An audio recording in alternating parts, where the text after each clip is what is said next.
Hello guys, नमस्कार। मैं भावेश गजपाल आपका स्वागत करता हूं अपने यूट्यूब चैनल लक्ष्य विथ भावेश गजपाल में।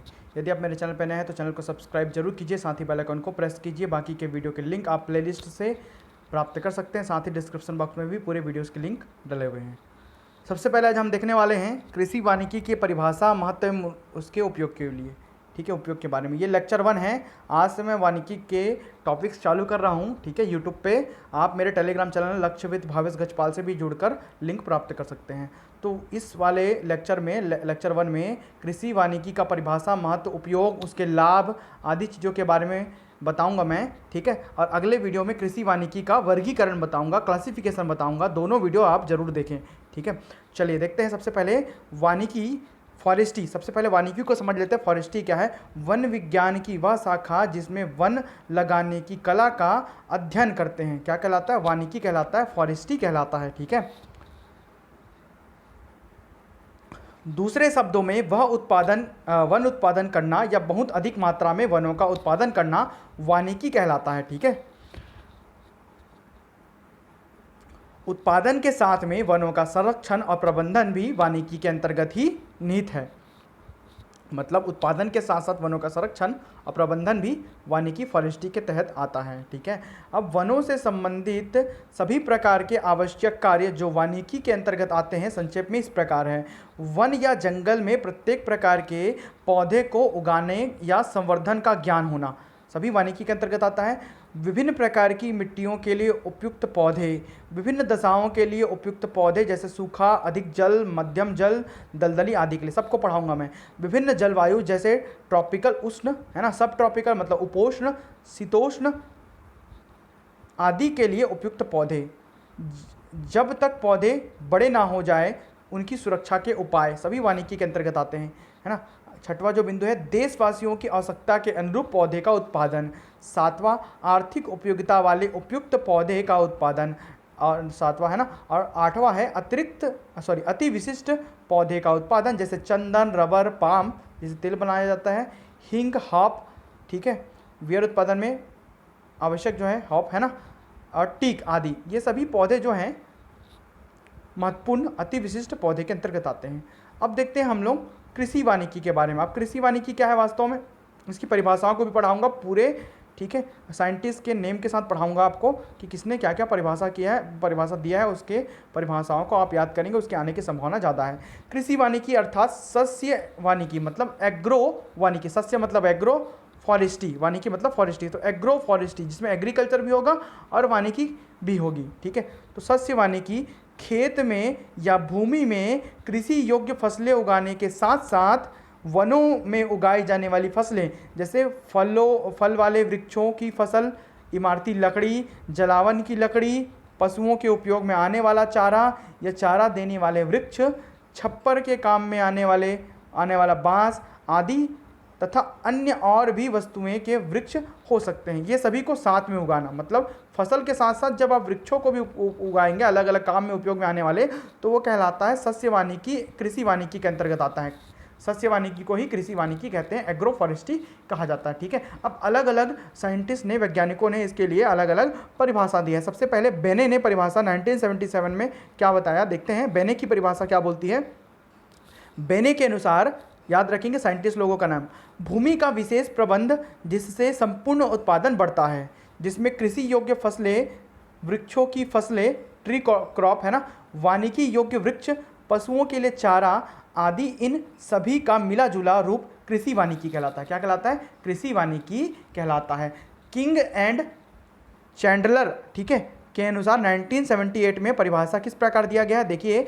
Agro forestry is sustainable land, ठीक है, मैनेजमेंट सिस्टम। ये क्या है, क्या बोल रहे हैं कि एग्रो फॉरेस्ट्री एक सस्टेनेबल, ठीक है, मतलब सतत लैंड मैनेजमेंट सिस्टम है बोल रहे हैं। ठीक है, which increase the overall yield of the land, combines the, ठीक है, production of crops including tree crops and forest plants and और animal simultaneously or sequentially on the same unit of land and applies management practices that are compatible with the culture practices of the local population, सभी चीज़ का संवर्धन करना, ठीक है।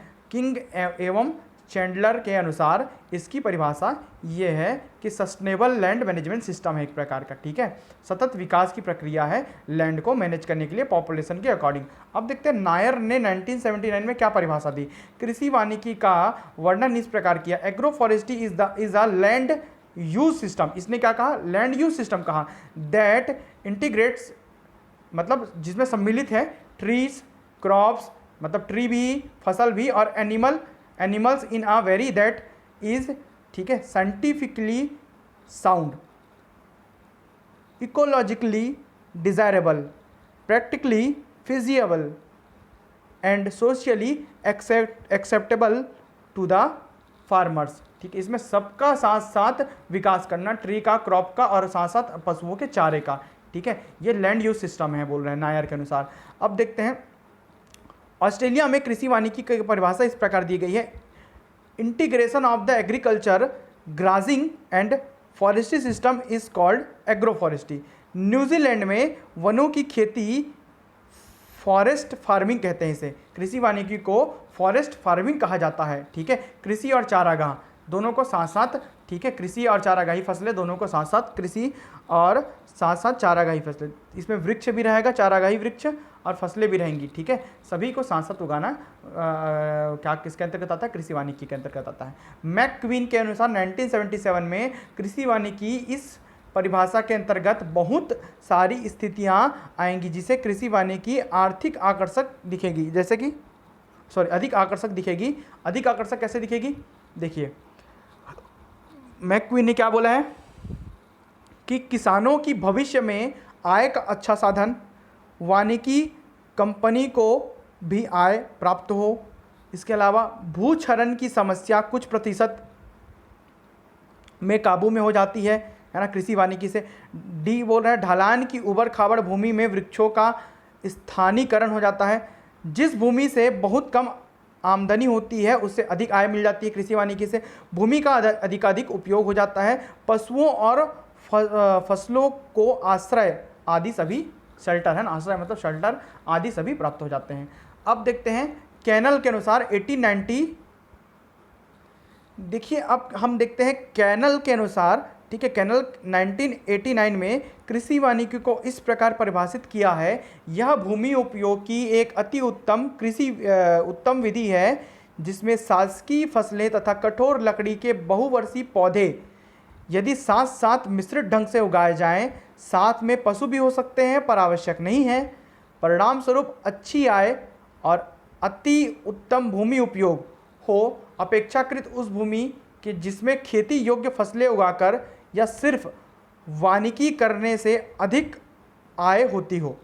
इन सभी के साथ भूमि की उत्पादकता, मतलब उत्पादन मीट्रिक टन प्रति हेक्टेयर, उसको बोलते हैं उत्पादकता भी बनी रहे, भूक्षरण भी ना हो, उत्पादन में वृद्धि हो, फसल नुकसान की संभावना नहीं के बराबर हो, आसानी से कीटजनक फफूंदीजनक बीमारियों की रोकथाम हो, साथ में स्थानीय निवासियों की सामाजिक आर्थिक आवश्यकताओं की अधिकाधिक पूर्ति हो। ये सभी कृषि वानिकी के अंतर्गत ध्यान में रखे जाते हैं। विशेषज्ञों के अनुसार इस शब्द की परिभाषा दिन प्रतिदिन और प्रतिफल के अनुसार बदल रही है और आशा की जाती है कि भविष्य में बदलती रहेगी। मतलब अलग अलग जनरेशन के अकॉर्डिंग कृषि वानिकी की परिभाषा बदलती रहेगी। मतलब इजी टू हैंडल होना चाहिए, हर प्रकार के पौधे, फसल और साथ में वृक्ष जो कि मनुष्य को आर्थिक रूप से भी सहायता दे, सामाजिक रूप से भी सहायता दे और स्वास्थ्य के परिप्रेक्ष्य में भी सहायता दे, सभी एक साथ मिलाकर, ठीक है, फसलों को बढ़ाना और साथ साथ वनों का विकास, यही सब कृषि वानिकी के अंतर्गत आता है, एग्रो फॉरेस्ट्री के अंतर्गत आता है। अंतिम जो परिभाषा है वो लुंडग्रैम एम रेंट्री के अनुसार है, 1982 में इन्होंने परिभाषा दी। इनके अनुसार कृषि वानिकी एक सामूहिक नाम है जिसमें भूमि का अधिकाधिक उपयोग हो, इस भूमि से सब अधिक याद रखिएगा, भूमि का अधिकाधिक उपयोग हो जिसमें फसल भी उगाया जाए और बचे हुए भूमि में वृक्ष जो इमारती लकड़ियों से संबंधित हो या पशुओं के लिए चारा देने से संबंधित हो, ऐसे वृक्ष भी उगाए जाए जो मतलब मनुष्य को ज़्यादा संसाधन और ज़्यादा पैसा भी प्रोवाइड कराए, आर्थिक रूप से सहायता भी प्रोवाइड कराए, ठीक है। तो अधिकाधिक उपयोग, इस भूमि से अधिकाधिक आर्थिक, ठीक है, आर्थिक लाभ हो, इसके लिए टेक्नोलॉजी का पूर्ण उपयोग भी किया जाए, भूमि में सामान्य खेती के साथ साथ साथ में आवश्यक व्यापारिक फल वृक्ष, झाड़ियाँ, लताएं, ताड़, नारियल, खजूर आदि अन्य जैसे सुपारी, काली मिर्च, अंगूर, बांस इत्यादि उगाए जाएं। साथ में पशुधन का पालन भी किया जाए जिससे दूध, मांस, बाल, फर, ऊन आदि का उत्पादन होता है। इन सभी के साथ में वातावरण का भी लाभ होना चाहिए। यह सभी वस्तुएं कृषि वानिकी के अंतर्गत आती हैं। समझ आ रहा है? ये एक यूनिवर्सल परिभाषा है, ठीक है, कृषि वानिकी के लिए जो अंतिम परिभाषा पढ़ा हूँ। अब देखते हैं कृषि वानिकी के घटकों के बारे में पढ़ते हैं, ठीक है। तो components of the agro forestry, घटक क्या हैं? तो कृषि वानिकी के प्रमुख घटक इस प्रकार हैं। पहला, किसी विशेष भूमि पर जिस प्रकार अन्य फसलें उगाई जाती हैं, विचार विमर्श से लकड़ी के बहुवर्षीय पौधे तथा स्थानीय पशुओं को मिश्रित पाला जाए। मतलब फसल उगाया जा रहा है, लकड़ी के बहुवर्षीय पौधे भी उगाया जा रहा है, साथ साथ उसमें पशुपालन भी किया जा रहा है। ये उसका पहला कंपोनेंट। दूसरा, साकी और लकड़ी मतलब वुडी और नॉन वुडी के बीच में आर्थिक और उत्पादन का अद्भुत सहयोग हो। मतलब वुडी पौधे भी और नॉन वुडी पौधे भी, दोनों में आर्थिक रूप से सहायता भी होना चाहिए और उत्पादकता भी अच्छी होनी चाहिए। ये भी इसका कंपोनेंट के अंतर्गत आता है। एग्रो फॉरेस्ट्री में इसको भी ध्यान दिया जाता है। इसके अलावा क्या, उत्पादन की विशेष विधि जिसे अन्य प्रकार के उत्पादनों में सहयोग हो और अधिकाधिक उत्पादन हो, ठीक है। इसके अलावा चौथा जो कंपोनेंट है, जो घटक है, उत्पादन में आधुनिक तकनीक का विशेष प्रयोग, साथ में पारंपरिक स्थानीय अनुभव का भी लाभ उठाया जाए जिससे स्थानीय जनता की सामाजिक और सांस्कृतिक उन्नति हो। ये सभी कंपोनेंट एग्रो फॉरेस्ट्री करते समय ध्यान में रखे जाते हैं, ठीक है, या किए जाने चाहिए। अब देखते हैं कृषि वानिकी के लाभ क्या हैं। एडवांटेजेस ऑफ एग्रो फॉरेस्ट्री, लाभ क्या है कृषि वानिकी के, इस पर ध्यान देते हैं हम, है ना। तो इस प्रकार के विभिन्न लाभ, ठीक है, जो इस प्रकार हैं। पहला, उष्णकटिबंधीय दशाओं में जिसमें ताप और नमी की अधिकता रहती है, वन और वृक्ष मतलब ट्री क्रॉप की फसल को बहुत अधिक लाभ रहता है, ठीक है, कृषि वानिकी से। धूप की अधिकता होने से वृक्ष की पत्तियां तथा फसल की पत्तियां अधिकाधिक मात्रा में सूर्य की किरणों का उपयोग कर अधिक मात्रा में प्रकाश संश्लेषण की क्रिया करती हैं। फोटोसिंथेसिस का क्रिया ज़्यादा होता है। प्रकाश संश्लेषण की क्रिया के लिए पानी की काफ़ी मात्रा पानी भी काफ़ी मात्रा में चाहिए, वह इस क्षेत्र में पूरी तरह उपलब्ध रहता है। दोनों तरह की फसलों का उत्पादन अधिकतम होता है। किसने? उष्णकटिबंधीय दशाओं के लिए बोल रहे हैं, ठीक है। चलिए, अब उसमें कृषि वानिकी करना ही चाहिए, है ना। दूसरा बोल रहा है किसी भूमि पर जब खेती की जाती है, बार बार जुताई से वर्षा के समय भूमि की ऊपरी परत के पोषक तत्व बाहर बहकर नष्ट होते रहते हैं। जीवों के अंश के अधिक सड़ने से तथा डिनाइट्रीकरण की क्रिया से भूमि का उपजाऊपन कम हो जाता है, मतलब नाइट्रोजन खत्म हो जाता है, बोल रहा है।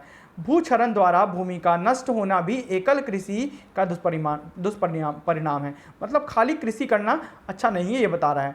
कृषि के साथ फॉरेस्ट्री वानिकी भी साथ में पशुपालन, साथ में चारागाही फसलों का उत्पादन भी या उगाना भी होना चाहिए। तीसरा बोल रहा है कृषि वानिकी के अंतर्गत उगने वाले वृक्ष पूरे सूर्य की किरणों का भरपूर उपयोग करते हुए खेती में प्राप्त उपज से बहुत अधिक उत्पादन करते हैं, याद रखेंगे, है ना।